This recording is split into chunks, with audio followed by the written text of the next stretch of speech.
Good morning and welcome to Valley Views. I'm your host, Glenn Edison. We're certainly glad to have you. And as always, you can see our program on BTC Fiber's YouTube page as well as BTC Fiber's Channel 18. And today we have with us Craig Fuller. He's the CEO of the Fields Resort and Community, Fly-In Resort and Community, I should say. And first of all, great to have you. Yeah, glad to be here. And Craig, what I want to do is to kind of do a little background. Let everybody know who you are, because a lot of people don't know who you are. They just know you're the guy that bought all the property, and that's about as far as they know.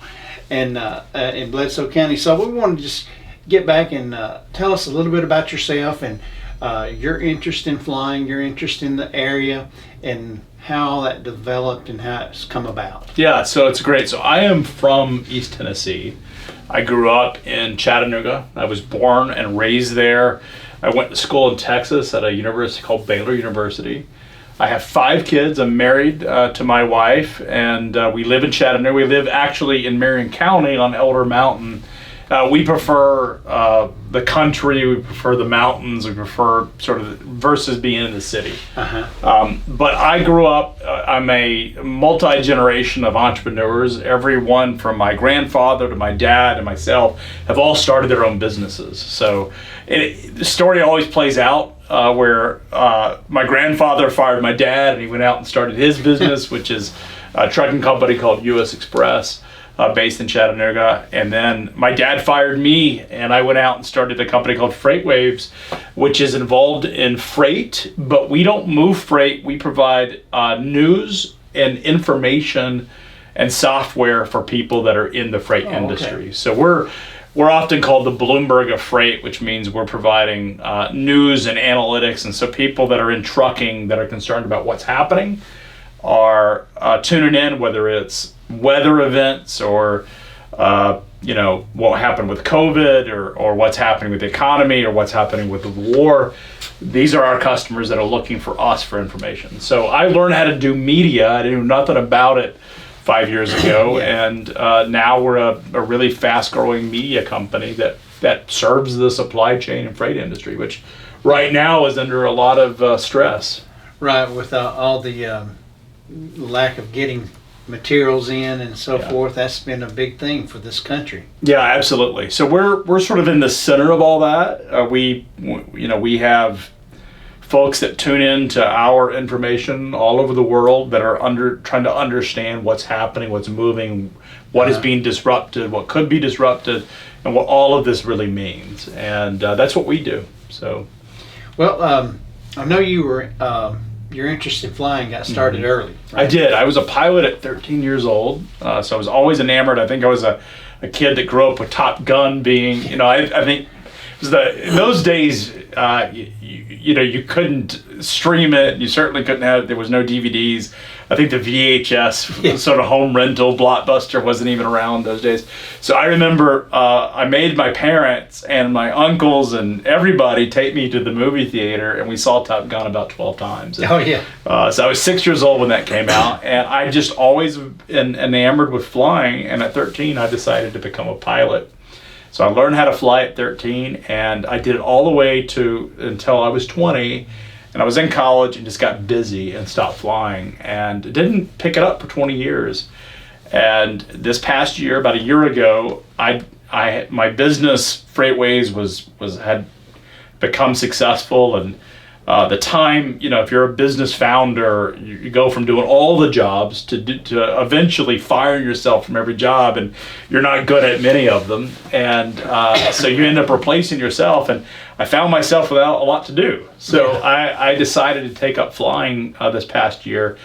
And Flying Magazine, which is the magazine that has been around since 1927, since Charles Lindbergh flew over that was what inspired the publisher, had been around, and I started reading the content and consuming it, and it had not transitioned to digital content to really the internet age to the degree that a lot of media businesses have.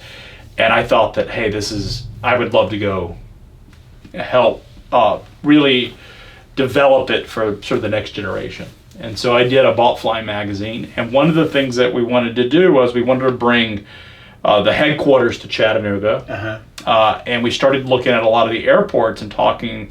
One of the things that we're going to build a media center in aviation is you want the airplanes to be able to fly in and for the people to do interviews and stuff. Problem is you can't do that in downtown Chattanooga, and so you have to have near an airfield. And we started talking to the airports, and we couldn't find any airport that could accommodate us. And so we started thinking, well, maybe because these are municipal airports, maybe we have to build something. And we also realized at the same time is there's no hangar space out there, and so we decided that we were going to acquire land and develop this airfield. And then this sort of thing came into this idea of building a residential resort flying community. So one of the things that inspired us is there is a development in Wyoming that is in it's in the Tetons, and it is a high-end luxury fly-in community that that people that have access to airplanes, they can essentially park their airplane next to their home. And it's a resort community, and we thought there's nothing like it anywhere in the country except in Wyoming, and we thought that we could bring that. As you sort of fly through this area, or you sort of drive through this area, you sort of see that the valley has so much to offer in beauty. Yes. And we thought we could take that same concept that's in Wyoming and expand upon it and build it here in the valley. So that's where we're at. Well, good, because well, since we're at that point, now this property you bought are several hundred acres, right? It's 1,500. It's 1,470 acres. It's the old Mary Acres property. It's Bill Staggs, a local pharmacist who had been in their family for 100 years, and they had the property listed for it's been on and off the market for many years. And we just thought it was one of the most beautiful pieces of property anywhere. And it really was something that I thought, if you sort of look at the way it sort of sits in the valley and you have the mountaintop, you just have an opportunity to build something pretty substantial. Right, because for those who may not know, this property doesn't just go in the valley, it goes up the mountainside on top of the mountain. It goes on top of the mountain, and so it's got that entire sort of area where you have the valley and you sort of have the mountaintop. So it really enables you to build something that is pretty renowned, and we're pretty excited about it. Well, that sounds really interesting. I'm looking forward to seeing how that all that transpires. And since we're talking about the acreage now, how many homes roughly do you have planned that you think would be in the area? Yeah, so we if you look at it, and we're talking about over a 15 to 20 year timeline. Right. So this is sort of the thing that start talking about these big numbers. Everybody thinks they're going to show up tomorrow. That's not the case. No. Right. So we have 960. We estimate that we have 961 acres that we will develop. So that leaves about 500 acres that would not be developed. They would be left for hiking trails and conservation efforts. But about 900 of those. So we think we'll get approximately 600 to 700 homes at maturity is what we're thinking. And I guess except for the homes that would be on the mountain-side, the rest of them would be with hangars by the homes, right? So not all. So about 260 acres will have hangars connected to the homes, and these are not. To be clear, what we're really sort of have found as we sort of announced this project is that the type of homes that people are looking for are actually bigger homes than we had expected, and so they're more estate style homes than they are sort of smaller homes, and so that's what we think is going to end up being built as larger sort of estate style homes that so you have less density, you have fewer number of homes, but bigger homes in return. I guess because like when you I know you've had to change your plans a few times, so and that's probably because your interest was this area, and then all of a sudden people come in and say, what about this? And you go, oh. Well, I think look, I've started a lot of companies. Many of them have been successful. Many have not been successful. It's sort of the rule of entrepreneurship is that if you're batting 100%, you're not trying hard enough is sort of the rule. And one of the things that you always want to do when you start a business is you want to test the market out. The problem with real estate is you can't just, you don't want to go build a bunch of infrastructure until you know there's demand for it. So Right. one of the things we did was we announced the project. We honored, so the Staggs family had asked that we close by the end of the year, which we did, which was last year in terms of acquiring the property. And then the rumors started to get out, and we decided we would go ahead and get ahead of it and start to talk about our plans. Why we announced it without all the engineering studies that we needed to do. So we announced it earlier than we had planned, but that also gave us the chance for the market to give us feedback. Is there demand for this? Is there interest for this project? And what do people want? And what we found was a couple of things. Is the response overwhelmed us. We had 400 inbound requests for property, for potential prospects of owners.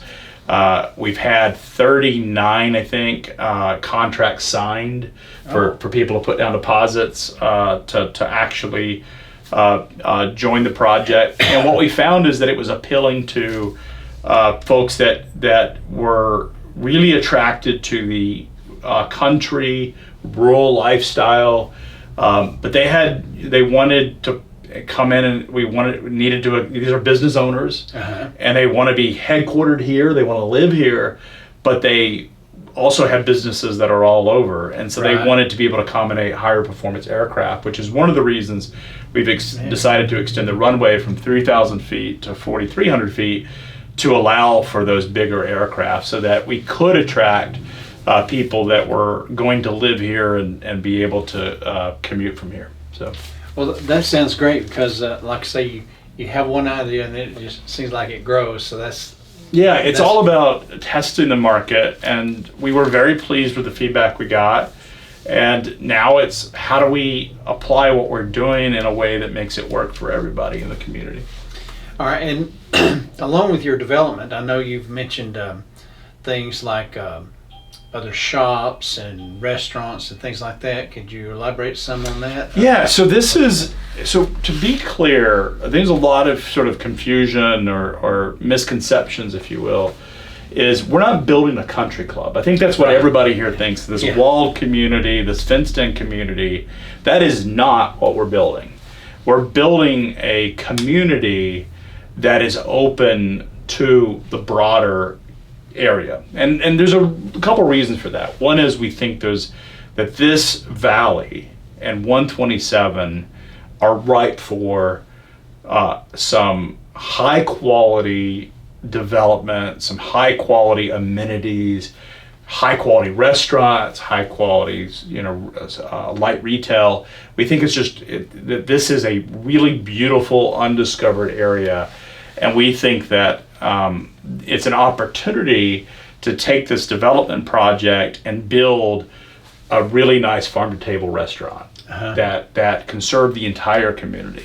We thought about, our plans call for building a grocery store that invites local farmers and local business owners to essentially, it's sort of a farmer's market concept where they can come sell their produce and their meats. They don't have to be there. A little bit different than a farmer's market where you have to sort of man the table. That's not what we're talking. More consignment based, where if you have a tomato grower, somebody growing apples, or maybe a local butcher, they can offer their food to both our guests that are coming in to our community, our residents that live in the community, as well as the broader public. So what we're trying to do is, if you sort of think about the local grocery situation in the valley, is you have these big box companies like Walmart that are here, that money is not staying local. Those that produce and those goods are not local. We think we can build something that is actually really provides an outlet for local business owners and entrepreneurs and farmers to sell their products to an audience that is looking for that and looking for a convenient place to shop, and complemented with items that are sort of that you may not get here locally, that local fish or fish that comes in, some salmon, things like that obviously wouldn't grow here, but complemented with that so that you're not having to drive to Whole Foods in Chattanooga to pick it up. Right. Well, that's a neat idea, because I know when we've thrown around the word community, a lot of people thought the community based on just the houses and that area. But when you're talking about the community, you're talking about the whole area. You want to be a part of the community. We want to. This is not meant to be an us versus them. It's supposed to be inclusive, and inclusive means that this is a part of this broader valley. If you think about why we've had success so far, it's not because we built the runway and we've started to show home designs. None of that. We are selling the story of Bledsoe County and Sequatchie Valley. That's what we're selling. That's what we're talking to people about.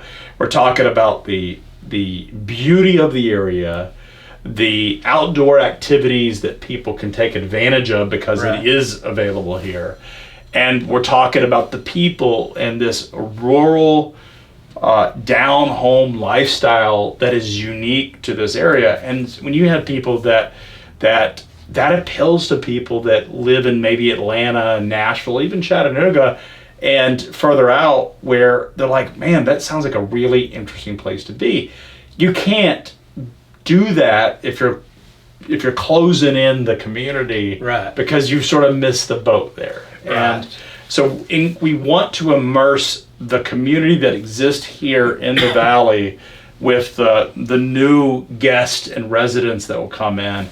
And one thing I would say is that it's about building something that the folks in Bledsoe can be exceptionally proud of, that it's here, and that this is, in my opinion, the best kept secret. Bledsoe County, Sequatchie Valley is the best kept secret in terms of its beauty and what it offers in terms of recreation. And our goal is to tell that story, to elevate it so that it does drive commerce beyond our development. It just drives broader interest. We want the community to be successful. Well, as you mentioned, some of these people that would be flying in here and living here, they're used to the big cities and not being able just to go home, sit, and relax. Well, they want to come home and relax, but they're also, the people we're talking to are really frustrated with these big city problems, the big city politics, some of the more the stuff that these rules and laws that are sort of restrictive, and the taxation and just all of the things that, the quality of the schools when you're going into an inner city or in a city where there's 3,000 kids, it's overwhelming for kids. And so I think there's a desire to sort of get back to the basics. And I think that's what's happening. This work from anywhere environment that's now available to people, I think it's really desirable to sort of get away from a lot of those big city issues. And this county, this area sort of allows people to do that. So they have conservative politics. I would tell you, the people that are buying property that we've contracted with are, they're affluent, but they're also empty nesters, and their kids are gone away.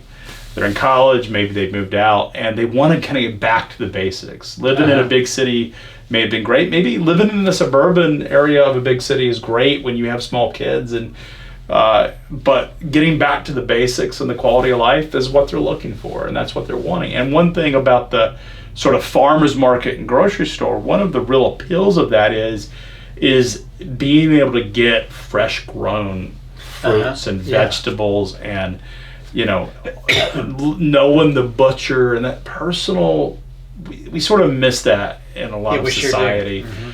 And I think this is what the story we're telling. So for us, it's about building this so it's part of the broader community, which is important, but also it's good business. If you think about it from, the folks that are coming in, these are either primary homes, which they'll be in a large percent of the time, but also traveling, or they're second homes and they'll be visiting.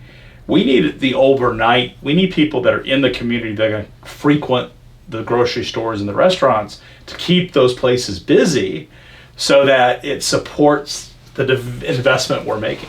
So it would be naive of us and financially dumb of us to block that out and lock it out. That just makes no sense. Right, and this gives the area an opportunity to see other things that may not be here already.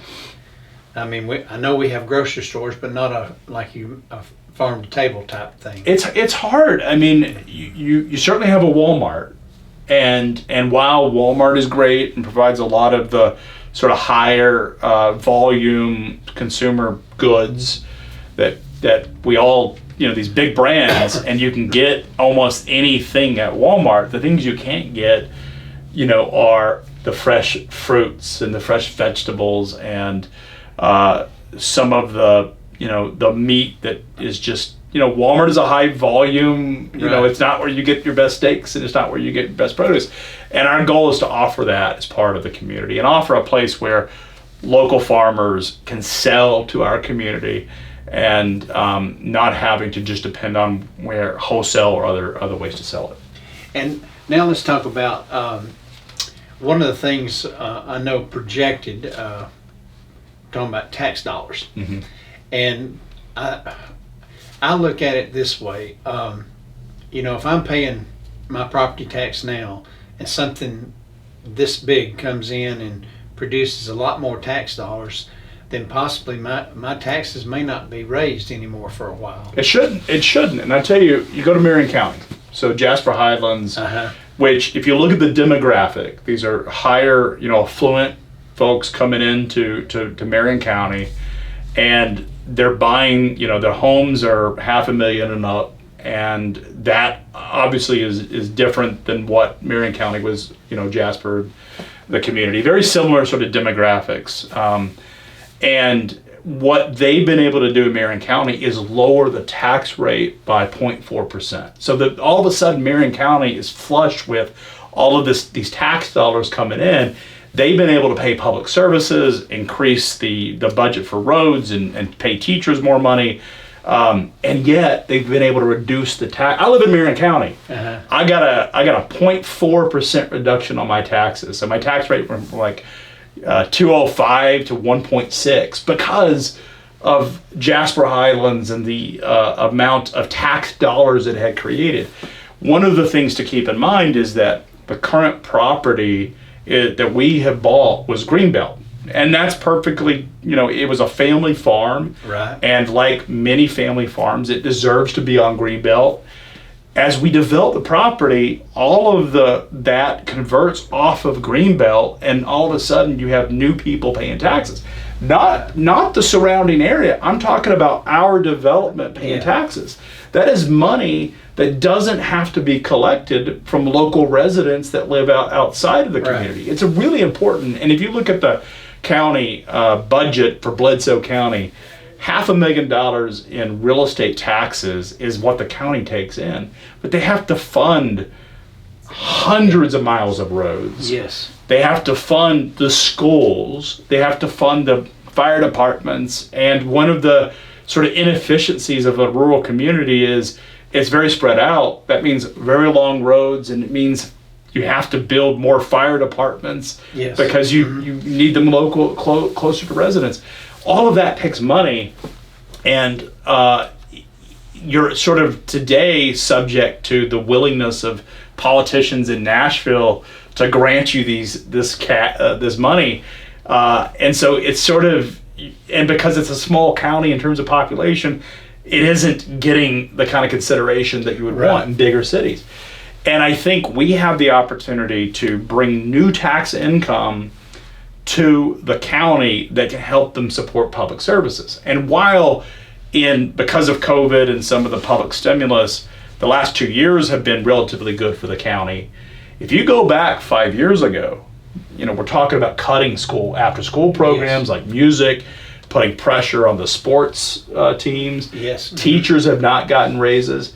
Imagine if you could wave a magic wand and all of a sudden, without touching your tax dollars, without having to pay more as a resident in the county, all of a sudden you could fund those development. And that's what we're talking about, is taking something that's on Greenbelt today, off of Greenbelt, and attracting higher end, beautiful homes that are going to blend into the area and drive a lot of tax dollars. And I'm not just talking about residential real estate taxes, but you got to remember these folks are also going to be using and using sales tax and buying goods in the local area. Right. And as we build out amenities, they will be spending their tax dollars there. And one of the things that we think about the development, we talk about the amenities, we've talked about a grocery store, we've talked about the restaurants, because there'll be more than one restaurant. Got plans, 18 commercial parcels. We're also talking about a convenience store and gas station. That sales tax dollars are going to, now the folks in Sequatchie Valley that are watching this won't like this, or Sequatchie County, that sales tax dollars will go to Bledsoe County. So all of a sudden, all that traffic that was going to the Walmart and the local gas station here off the highway should get distributed to Bledsoe. So what happens in Bledsoe will stay in Bledsoe. And then also, as you mentioned, most of that will go to Bledsoe tax dollar base. But then some of those same people, they'll probably, because Dunlap's like 6 miles away, I believe. That's right. You know, so that, you know, it's going to affect both communities in some form. It benefits everybody. It does benefit. It benefits Dunlap. It benefits Sequatchie. It benefits Bledsoe. There's obviously retail here that will benefit. There are jobs. We're looking at, you know, over the next couple of years, a couple hundred jobs if you look at 3 to 5 years out.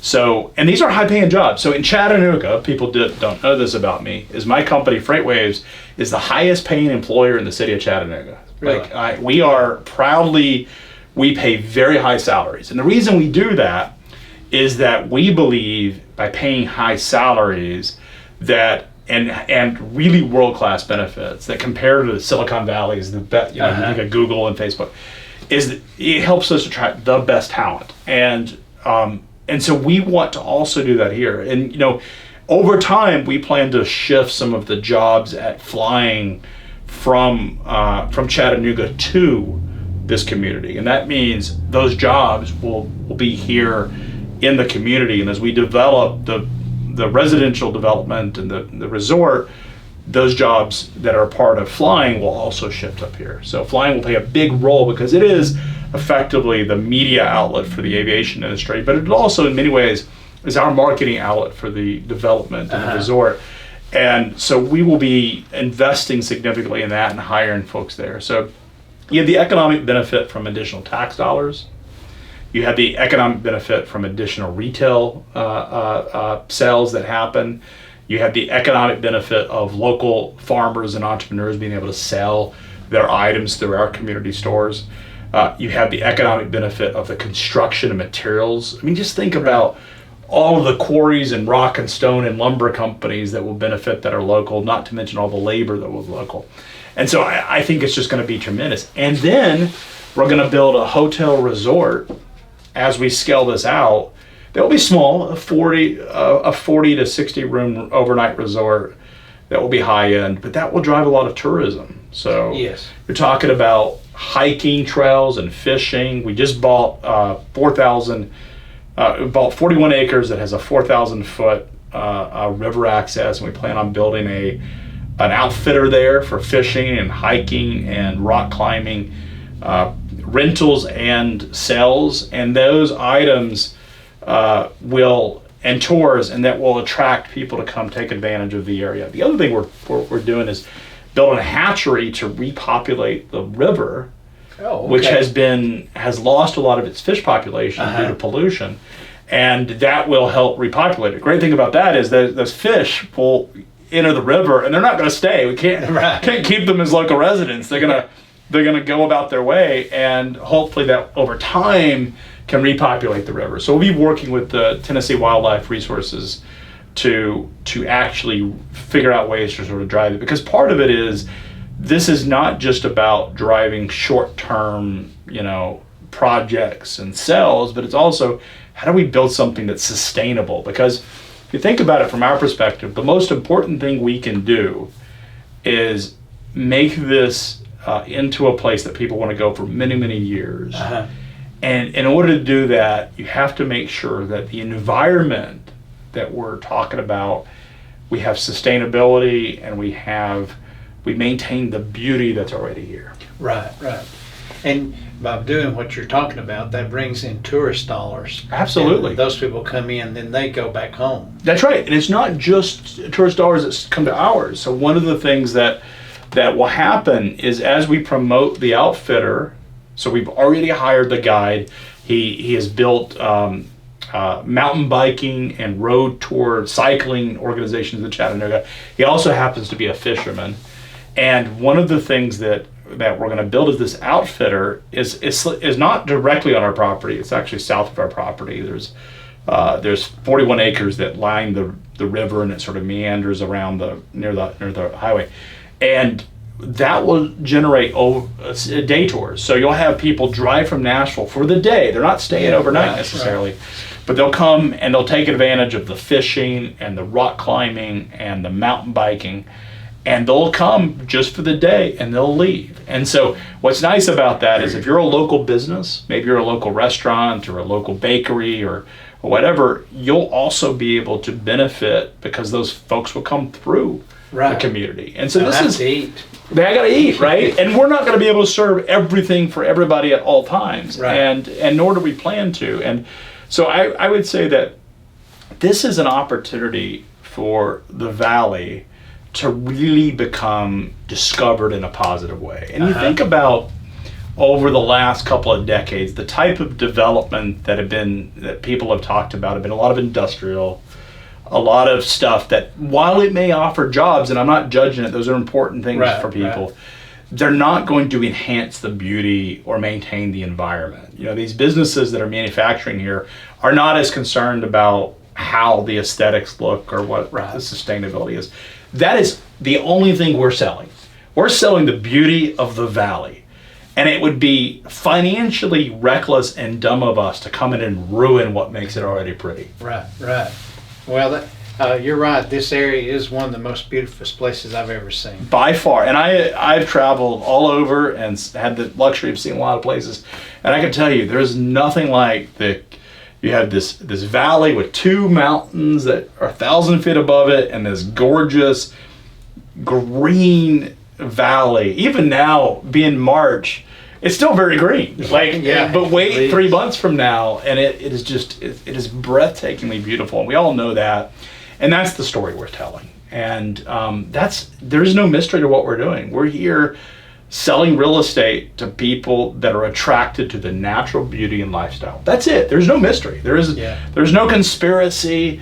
That is a simple business model, and that is all that we're trying to do is sell places where people can build a home or a second home and really enjoy the natural beauty. Now, one more thing I'll point out is we've talked about this development, and part of what we're planning is to build public amenities. So we've talked about the grocery store and we've talked about the restaurant. We're also going to be building public parks and playgrounds along that's open to everybody. Good. And let me explain why that is.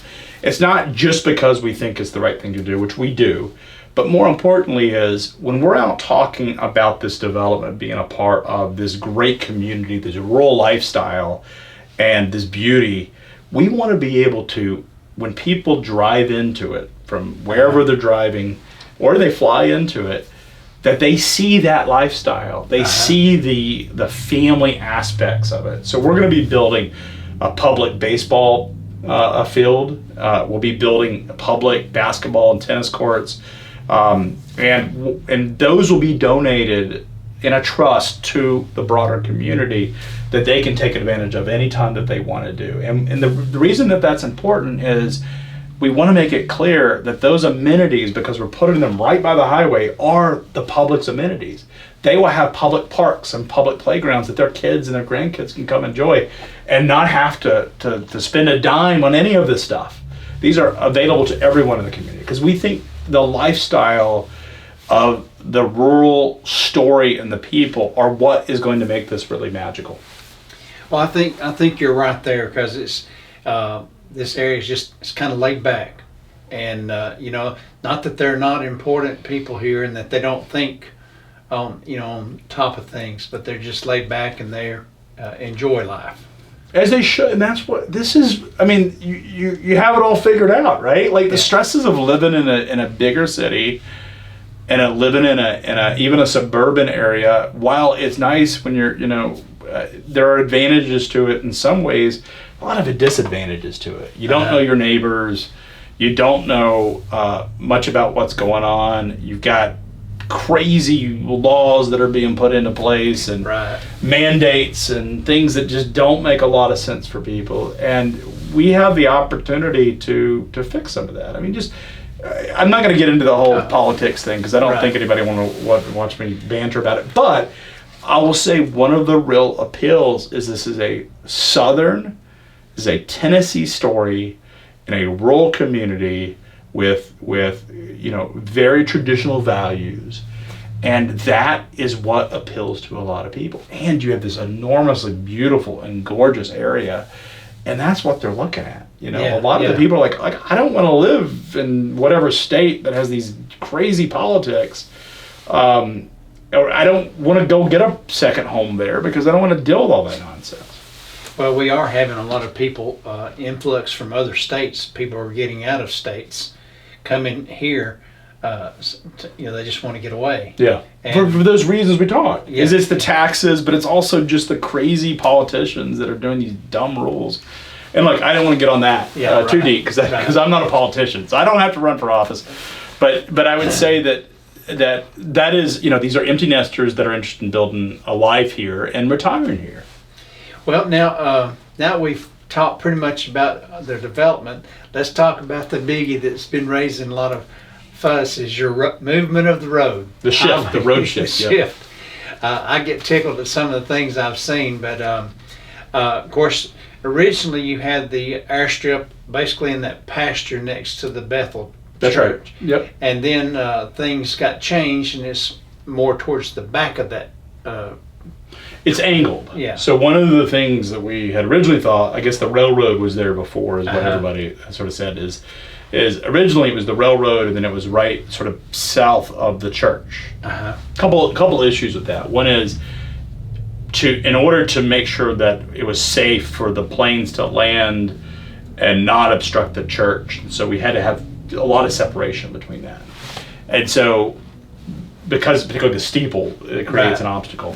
And so one of the things we first talked to the church and find out what are their plans long term. Well, the challenge there is that there's a church congregation that's been around a long time, and that church building's been around a long time, and there's a lot of connection to it. So we realized, hey, let's realize that it's going to take a while, and also it's probably not the right first move in terms of entering a community. And so even though we are certainly willing and interested at some point, if the church wants to do it on their time frame, we're certainly interested in having the conversation. But we're not gonna impress our views on anyone else. So that was the first thing. We said, okay, we need to figure out how to angle this in a way that doesn't obstruct it. Well, we can't expand it beyond 3,000 feet. And what we found is that the people that we were talking to that wanted to buy homes and move into our community were like, hey, I run a business and I want to be able to live there or spend my weekends there, but I can't because I need to get to, I need to get quickly to where I'm doing business. Maybe they're doing, maybe their businesses are local, but they have operations in Iowa, Nebraska, or Texas. And the problem is a small single airplane can't do that quickly. Right. And so we needed to accommodate bigger aircraft, multi-engine, which are like King Airs and small jets. In order to do that, we had to expand the runway. So we've now proposed expanding the runway, but unfortunately, the way that land lays, the only way you can accommodate a bigger runway is to shift the county road somewhere else. Right.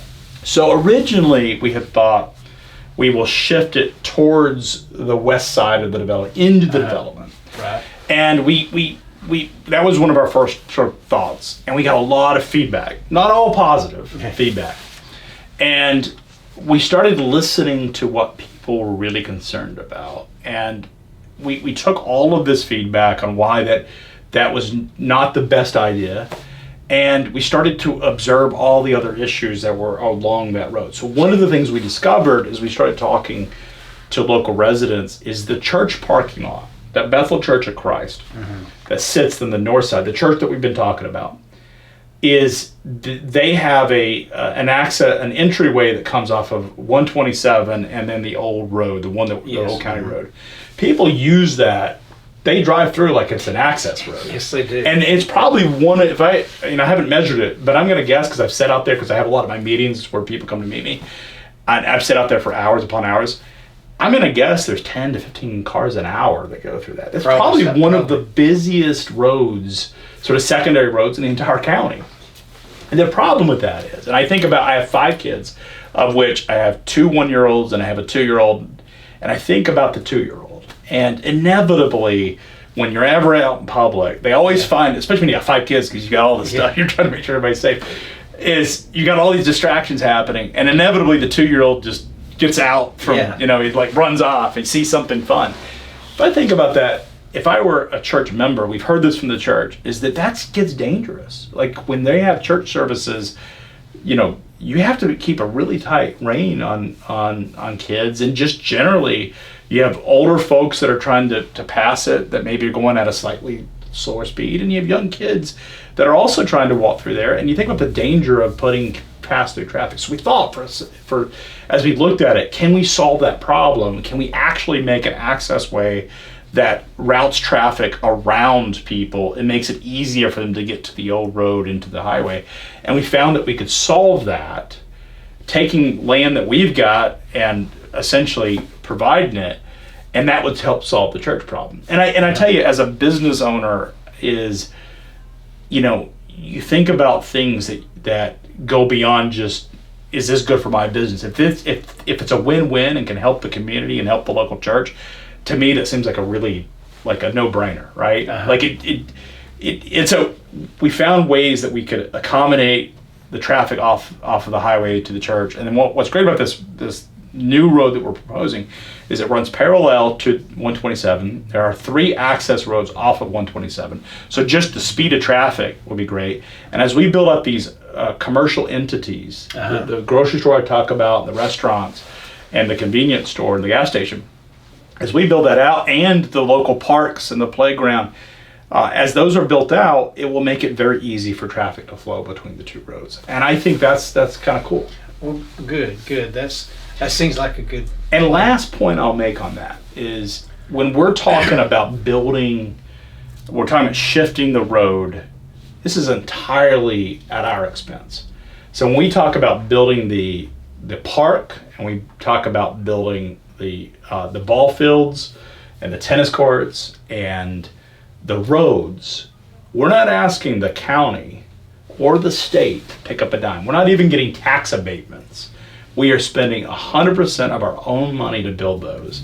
And I think that's important for people to know, is that this is a net benefit to the county, and it should improve the traffic flow. I mean, that road is not in the best of shape to begin with. Now, I know that they're planning to maintain it, so I won't complain about that or point that out. But the reality is that we believe that we can fund a project that the county and the area needs, that will promote development of our area, that helps us out for sure, but it also helps out the broader community. I think it's a win-win.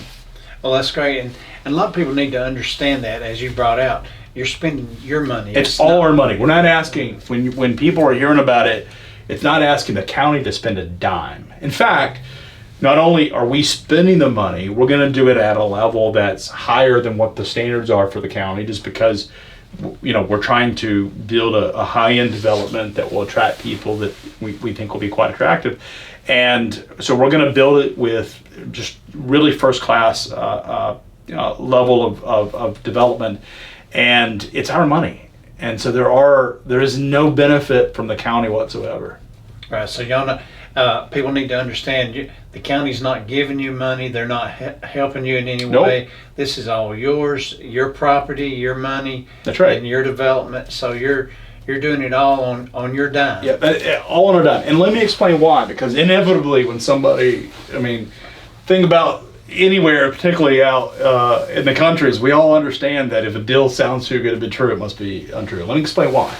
Is what we are doing is, if we can help improve the traffic flow and we can build some of these amenities, is that makes the development more attractive for us. Right. It makes it so that we can get that it makes it so the traffic can flow. It makes it so that we have commercial and retail parcels along it.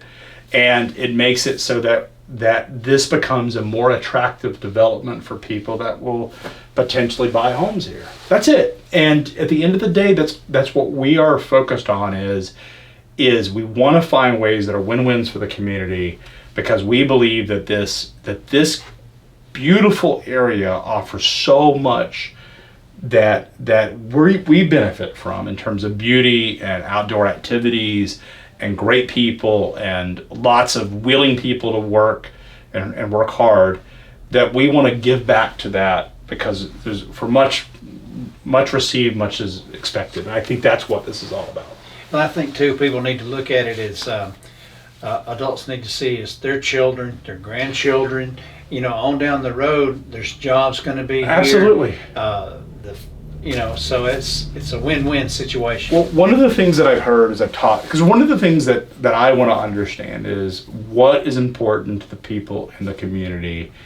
And one of the things that is consistently brought up is that there are no jobs for young people. So they're raised here, they love it here, and they either go off to do a trade, they go to Chattanooga, or they leave the area, Nashville, Atlanta, and they leave and they don't return. So they do a trade or they go off to college and they don't come back because there aren't opportunities for them. Well, that's how communities die. You start losing generations upon generations, you lose all of what makes those communities special.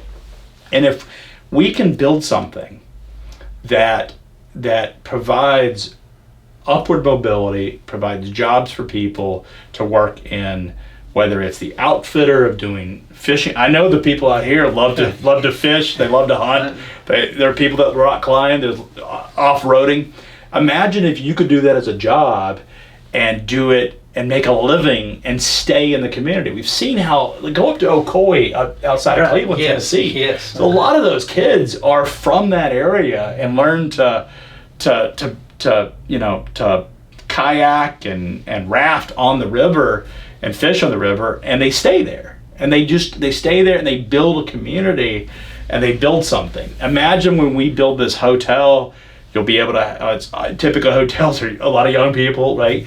And there'll be jobs available for them. There's also jobs at the airport. There's jobs in, real estate. There's just going to be a lot of opportunity. The grounds that we're talking about, whether we're talking a baseball field or the tennis courts or just the overall maintenance of the development is going to require a lot of working folks too. So we think, when we talk about jobs, we're talking about jobs that are, and then we have the restaurants that we're also talking about, the grocery store. We're talking about jobs that really provide a great quality of life. Right, and you're going to, even just the homes, you're going to require plumbers and electricians and carpenters. Absolutely. Brick masons, stone masons, these are higher end homes, and they're going to want high quality, and they're going to want, like you said, they're going to want the best fiber access. They're going to want high end electronics and wire throughout their house. They're going to have outlets all over because that's what requires in a work from home. They're going to, a lot of them in the hangars are going to require RV hookups because that tends to be what you see. And so you have all of the electrical and plumbing, and they're going to end up wanting those things in their homes, and it's going to offer an opportunity for people to really provide these really nice developments. It's a little different than a manufactured home where you drop it there and most of that's already done. These are not prefab. These are custom.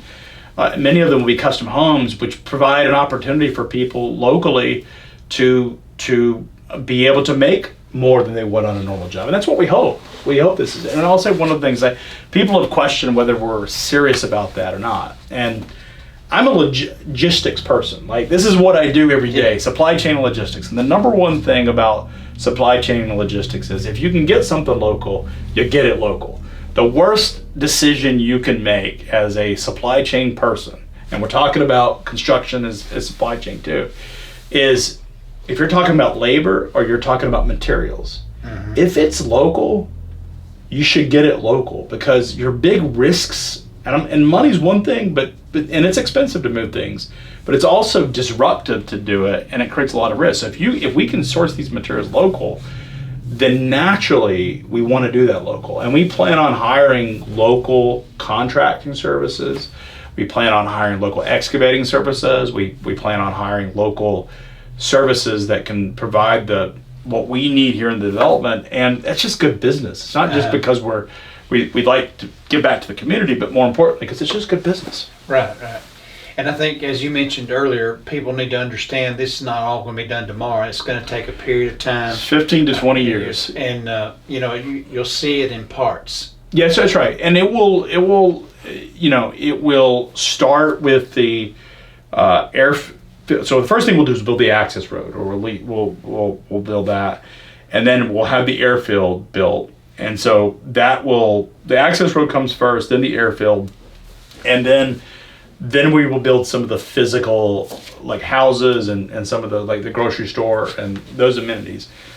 But you're talking about really, 18 to 24 months before you start seeing residents take possession of homes. But you think about it, we're talking, 20 to 30 houses a year. That's a lot. That's a lot of houses. That's a lot. And these are not small houses. These are going to be higher end, larger. Even though they're empty nesters, they're going to want some of the higher end finishes and fixtures, and like I said, they're going to have things that they really will expect, and that's going to create a lot of opportunity. Well, that sounds great. It sounds like there's going to be a lot of opportunity for a lot of people. It is, and look, we're going to have something on April 2nd out of the fields. We want to invite everybody. We have barbecue, we have bounce house, we have desserts, we have a band. It's free. We're not. It's all we're taking care of it, and it's a chance for everyone in the local community to get to come talk to us, and we're also at that point we'll be able to show some of our plans of folks. And if you have questions or concerns, happy to answer them. I answer when I get emails and they're respectful, like even if they're questioning or challenging me, they're respectful. I always answer those. I don't answer the ones that are less than respectful, but the ones that are respectful, I always, even if they have concerns, I'm happy to address those, because we really want to be transparent. We want to be open, and we invite folks to come out. Again, it's from 11 a.m. to 3 p.m. on April 2nd at our property, at the Mary Acres property. Is it right there in that pasture? It's on the hayfield pasture is where we'll have it. We have tents set up, and we're really excited. And I would say that, and I mean this sincerely, and I know that a lot of people, hopefully over time can realize that this is true, is that we want to be a part of the community. This is your community. It's your community, and what we're doing is trying to build something that makes this community really strong for the next generation. And it means really high quality jobs, a really good tax base to support public services. And that loop can create a really nice environment without changing the nature of this community, without driving so much development that it ends up just completely running away. It's not what we want. Right. We're this is all about a rural community that we want to complement what's happening here. Well, and the thing is, a lot of the jobs you were talking about are not going to be requiring college education. That's right. Now, I'm not against college education. No, but you're right. A lot of them don't. And there's even an argument, this is the crazy thing, is I hire a lot of people. We hire everything from PhDs at Freightways to people that are doing sales. I don't know that a college degree matters, to be honest. And many of the jobs that we're talking about don't require a college degree. But I'm of the opinion that college degrees are not as important as what people put them into, because it's really what you can do. Right. So when we think about, if you found someone who understood take the trails and was a really strong, knew the hiking trails and knew the area, that person to me is worth a lot more than a college kid that knew jack about the area. Right. Or someone that understands, mountain biking, or understands, hunting, or understands the rivers. Someone that is obviously going to be in construction, college degree, a technical degree may or may not be required. But there's a lot of development, hotel, residential, grocery. That doesn't require a college degree. It requires people with really strong work ethic, a good sense and a friendly attitude. And if you have that, those are the folks we want. And we're talking about potentially hundreds of jobs. We're going to have a lot of room for a lot of people. So as you think about this and you hear about it and you think about your grandkids or your children that maybe want to relocate back but are telling you, what would I do there? Yeah. These are the types of jobs that we're looking for. And of really all levels of education and experience.